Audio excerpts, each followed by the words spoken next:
جے کے معارف دیکھنے والوں کو میرا سلام۔ کیرلا ہائی کورٹ نے 4 شادیوں پر ایک اہم فیصلہ سنایا ہے۔ اگر آپ 4 شادیاں کرنے کا شوق رکھتے ہیں یا ایک سے زیادہ شادی کرنا چاہتے ہیں تو کورٹ کا یہ فیصلہ ضرور سنیں۔ آپ جانتے ہیں کہ شریعت اسلامی میں کسی بھی شخص کو 4 شادیاں کرنے کی اجازت ہے اور ایک وقت میں 4 سے زیادہ شادیاں وہ نہیں کر سکتا ہے،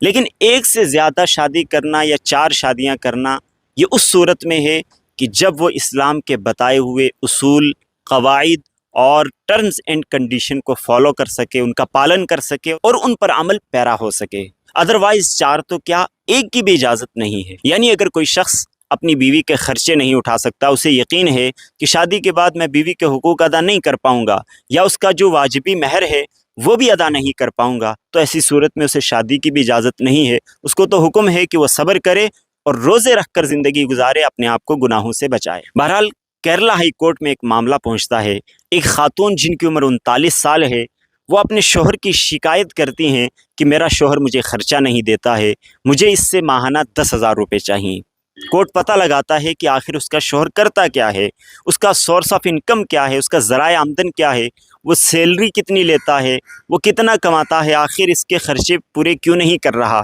اس کو خرچہ کیوں نہیں دے رہا۔ بہرحال کورٹ کو پتہ چلتا ہے کہ اس کا شوہر بھیک مانگ کر زندگی گزارتا ہے اور وہ آنکھوں سے نابینا ہے، اور یہ خاتون اس کی دوسری بیوی ہے۔ وہیں کورٹ کے نوٹ میں یہ بات بھی آتی ہے کہ وہ تیسری شادی کی بھی دھمکی دے رہا ہے اور اپنی پہلی بیوی کے ساتھ زندگی گزار رہا ہے، اور اس دوسری خاتون کو یعنی اپنی دوسری بیوی کو وہ خرچہ نہیں دیتا ہے۔ تو کورٹ نے تنزیہ ایک کہاوت سنائی کہ بھیک کے کٹورے میں ہاتھ نہیں ڈالنا چاہیے۔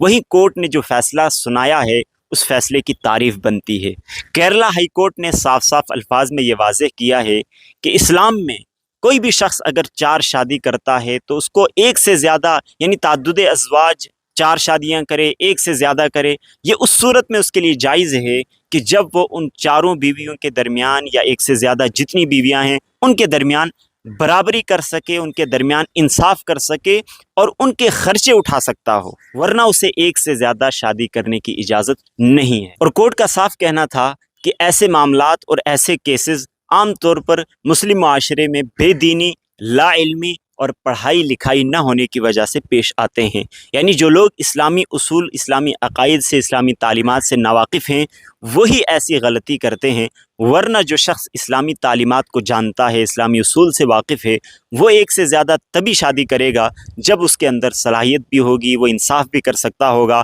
وہ ان کے خرچے بھی برداشت کر سکتا ہوگا۔ وہیں کورٹ نے حکومت کو یہ ہدایت دی ہے کہ وہ ایسے لوگوں کی کاؤنسلنگ کرے اور مذہبی اور سماجی رہنماؤں کی مدد سے ان لوگوں کو دین سکھائے، ان کو تعلیم دے، ان کے علم میں اضافے کے لیے کچھ اقدامات کرے تاکہ یہ لوگ معاشرے میں خرابی کا سبب نہ بنے۔ وہیں اخیر میں کورٹ نے اس بات کا ذکر کیا کہ ایسے بھکاریوں سے یہی امید ہے کہ وہ ایک بھی بیوی کا خرچ ادا نہیں کر سکتے، لہٰذا حکومت کو چاہیے کہ وہ ایسی خواتین کے خرچ کا، ان کے رہن سہن کا، ان کے کھانے کا، ان کے لباس کا، ان کی ضروریات کا انتظام کرے۔ باقی شادی کرنے سے کسی کو کوئی روک ٹوک نہیں ہے، بلکہ شادی کرنا، نکاح کرنا یہ تو ایمان مکمل کرنے کا ذریعہ ہے، اس سے تو ایمان مکمل ہوتا ہے، انسان گناہوں سے بچتا ہے۔ اور اگر کوئی شخص غریب ہے تو اس کا یہ مطلب نہیں کہ وہ شادی نہ کرے، بلکہ قرآن کریم تو کہتا ہے ان یکونوا فقراء یغنہم اللہ من فضلہ، کہ اگر کوئی شخص غریب ہے، تنگ دست ہے، وہ نکاح کرے، اللہ تعالیٰ اپنے فضل سے اسے روزی عطا کرے گا۔